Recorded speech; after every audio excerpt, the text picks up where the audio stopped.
That's right. I have sort of examples about myself, about how I've had some really amazing opportunities thanks to chess, which you would not expect, and met incredible people and made lots of connections. So I do feel that chess has been empowering for me personally. I've just been really lucky. I think you do get, for some people, you do get an advantage in being a woman in chess and being in the minority, and therefore getting more attention, more opportunities. And secondly, being a journalist, a chess journalist, which is an even smaller minority of women chess journalists.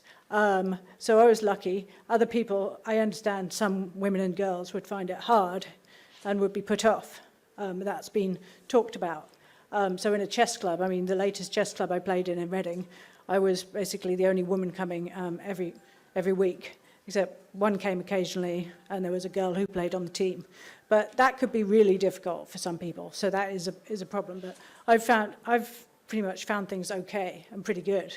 And so two of these examples here in the pictures, the picture of me playing is, that was when I was living in China. I lived in China for a year in the year 2000, and I was editing an expat magazine about what you can do in Beijing. And so somehow made some friends who, a couple of them were from the Democratic Republic of the Congo. So they invited me to play on the team, for their national team, in an embassy tournament. So that's a picture of me playing for the DRC in a match against Mongolia in an embassy, which is my one time to represent a country, and I'm not sure I won. And the other picture is my friend Mikhail Golubov, who's a grandmaster from Ukraine.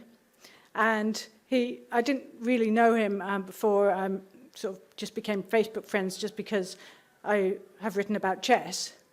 And it only became really interesting because he became an activist in the Ukrainian Revolution, an activist in Odessa in 2014, and he was one of the leading protesters in Odessa, and I was following these events. And I was very, very inspired by the Ukrainian protests to support Ukraine and what was happening there, because I have covered Russia, I've written about Russia my whole life, and I speak Russian. I've been there many times. And seeing what Mikhail was doing and posting on Facebook and what the other people in Ukraine were doing, that sort of sparked off 5 years of writing about Russia and the conflict with Ukraine and human rights.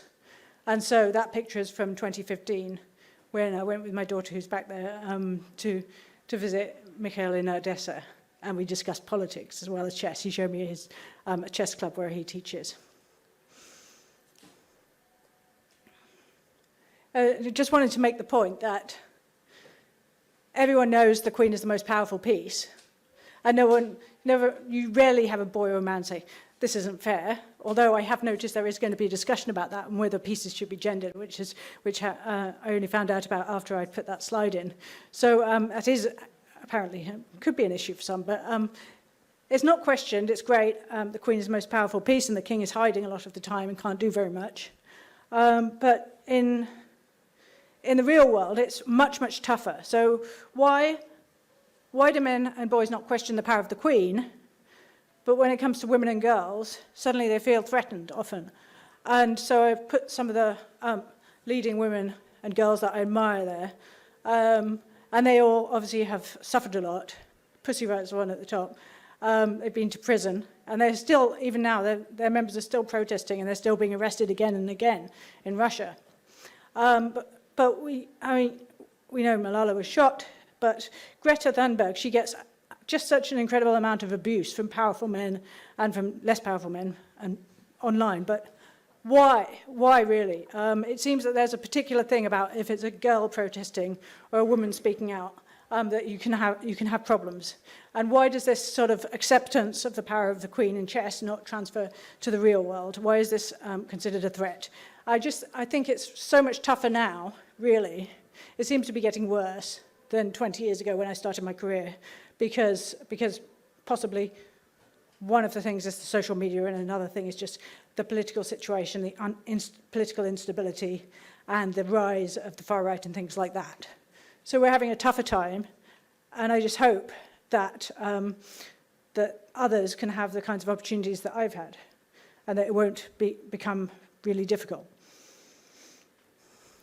So it actually started, I was one of those who gave up chess at age 11, precisely at age 11. We had been sort of very informally playing at primary school, and I won the primary school chess tournament, although I have never become a strong chess player. I was just tiny school, and I was enjoying it. We didn't have any formal lessons, but I was enjoying chess. But then it just seemed to completely disappear. I went to a girls' school, and then I went later to a mixed school, but there was no chess. There were no chess clubs at that time, and I just didn't think about it at all. It just, for me, it was just something. If it had been there, probably if it had been there in school, I probably would have played, but it just wasn't. And so then I got interested in chess again in 1993 when I was at university, and Kasparov was playing short, and then my friend's dad put on the TV and he said, "I want to watch the first move of the World Chess Championship." And I just thought, you're going to watch chess on TV? You got totally hooked on it. And the big thing that I learned, which might seem obvious to some people, but when there was the way they were explaining it, and they said, his knight's being attacked. He doesn't have to move it away. He could attack something else, which no one had ever suggested to me before. So when I saw, it's actually quite interesting. You don't just have to move your knight away. I got hooked on it, and I joined the University Chess Club. And shortly after that, because I was studying Russian and history, I decided to write my BA dissertation on the history of chess in the Soviet Union. And that's how I got into chess writing, because I spent some time in Minsk, studying in Minsk, and from there I traveled to Moscow and I went to meet Mikhail Botvinnik. I interviewed him, and that interview was published in Chess Magazine, and then I was invited to write lots of other chess articles. It just went on from there. So that's a picture of me when Kasparov was in the London Chess Centre in 1997. And I was trying to interview him, but he didn't really want to talk to me, so I just sat next to him. But then I followed him back to his hotel, chased him around until he gave in, and finally agreed to say a few things. And then I remember one of the questions was, would you want to be Russian president? And he just said, "Life is long." Well, anyway, the story just went on and on from there, because he didn't become president. Obviously, he was arrested in protests and became one of the leading opposition figures, and he had to leave Russia. And I became, as I say, very involved in sort of protesting as well against what Russia was doing 5 years ago. I've been doing that. And so it's been quite good when Kasparov has retweeted some of my articles and things lately, and that was quite nice. So there's still that kind of connection, although he did block me on Twitter just recently because because I disagreed with him about his sort of person he admired, Vladimir Bukovsky's dissident. So he's still a bit touchy. So I have had the opportunity to write lots of books and translate books. So Curse of Kursan was a collection of my chess articles from the 1990s. And that also involves the investigation of Ilim Zhinov and his association with the murder of a journalist, Larissa Yudina, in Elista. Obviously, that didn't work very well, because he stayed for about 20 years in FIDE. But the campaign got some attention. My campaign against him got some attention at the time. And those are two of the books that I've translated from Russian. So I did lots of translations of Genis Sosonko in particular, his articles for New in Chess, and some other tournament reports by various people. This other book won the ECF Book of the Year prize, so it's a good one. I've got a funny story about this one, because Ilya Levitov, one of the co-authors, so then just randomly, this is a random coincidence, in 2016 I was spending a year working for Reuters on a year-long contract in London, and we got this sort of message, some representatives of the Russian government would like to meet one of the journalists and talk about why UKOS is all wrong, why the UKOS shareholders are all wrong, and we need to recover this money from the oligarch Mikhail Khodorkovsky, who is a Putin opponent, who was in prison for 10 years, and the Russian government wanted to say, it's his company that was bad, and we want to recover their money. So they wanted to meet a Reuters journalist, and they didn't really know who they were going to get. And I went, And I went to a law office in London, and Ilya Levertov was there. And I translated his book. It was pure coincidence. So I'm now meeting him, and he's a representative of the Russian government. And he was there to persuade me that the Russian government was right, but didn't realize that I was sort of involved in opposition protests. So it's quite a funny meeting. And I said, oh, by the way, and I also translated your book. Another place which was very nice to go to was the Marshall Chess Club. So after I'd written Curse of Kherson, so I'd lived in China, and then I moved to Alaska in 2001. So I lived in Alaska from 2001 to 2013, and the book came out there, and I got invited to go to the Marshall Chess Club in New York and give a talk. And William Lombardy was there, and that was except the first person who I talked to. I was sitting with some books. Before I had given my talk, I was just sitting at a chessboard with some books, and I said, oh, there's these books about interviews with chess players, and the chess player just said, oh, I don't read those books. I'm only interested in openings books. And he didn't realize that I'd written it.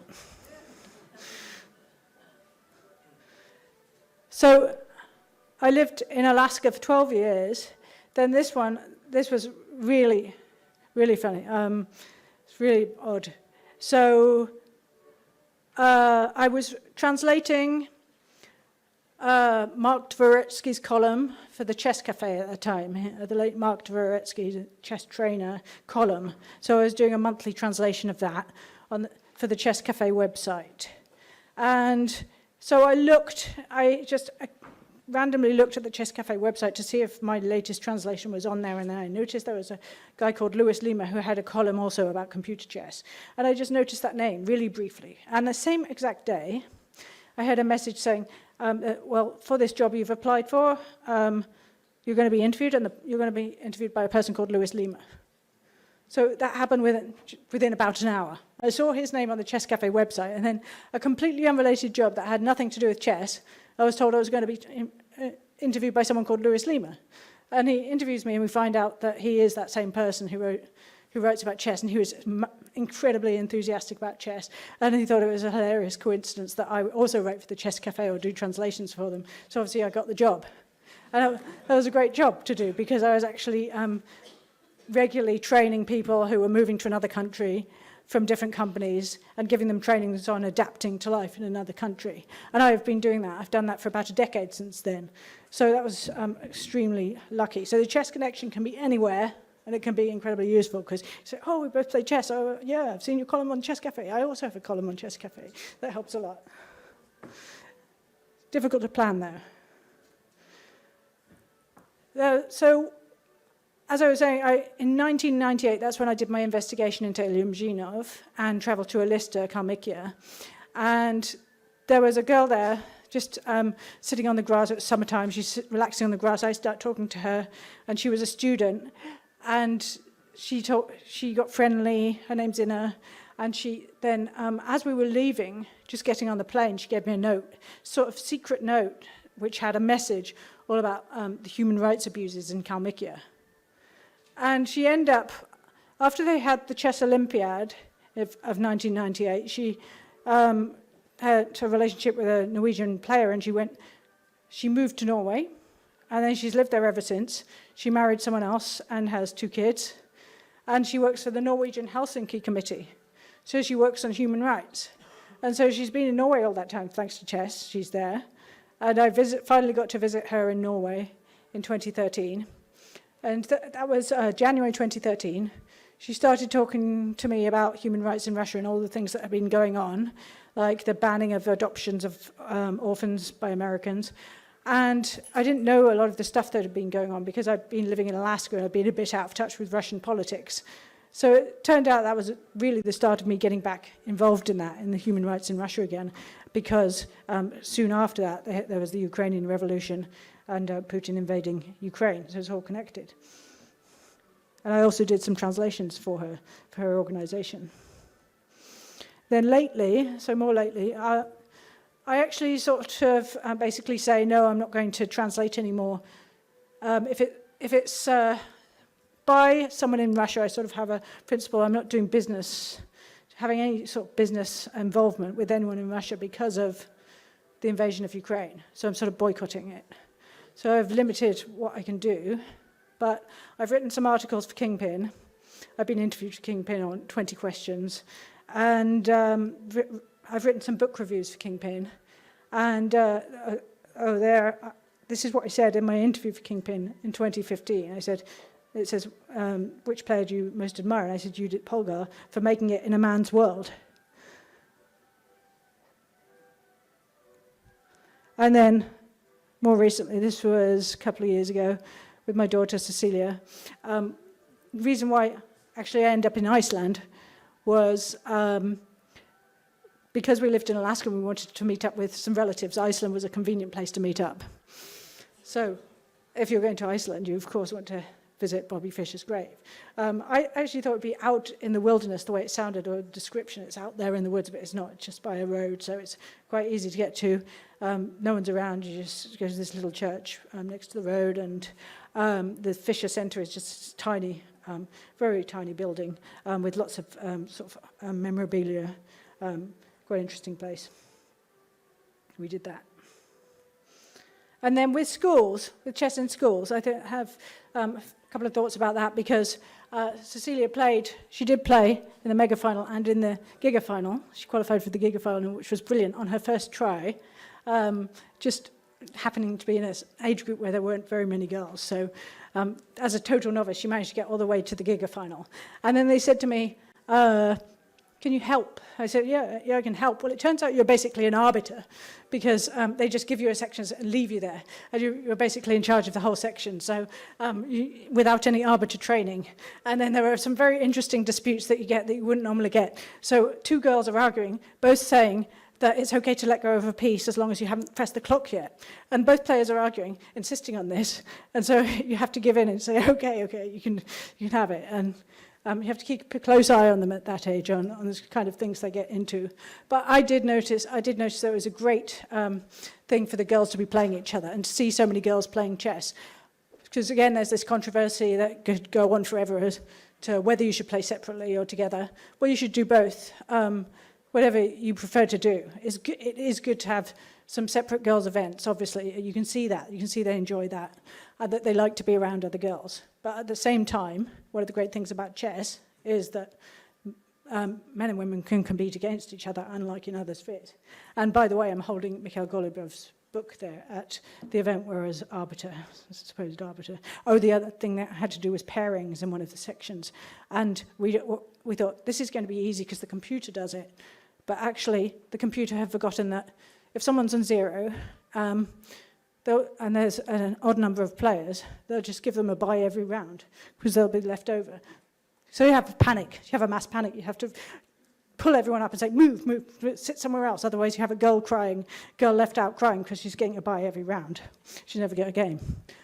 Last slide. Do I have 1 minute? Okay. And so the final thing is, lately I've been writing, I haven't written that much about FIDE, but I've continued to write about Russia. And I wrote one article about FIDE during the election, and my opinion about Arkady Dvorkovich. I'm against him because this is just Kremlin control of FIDE. That's a picture of Larissa Yudina.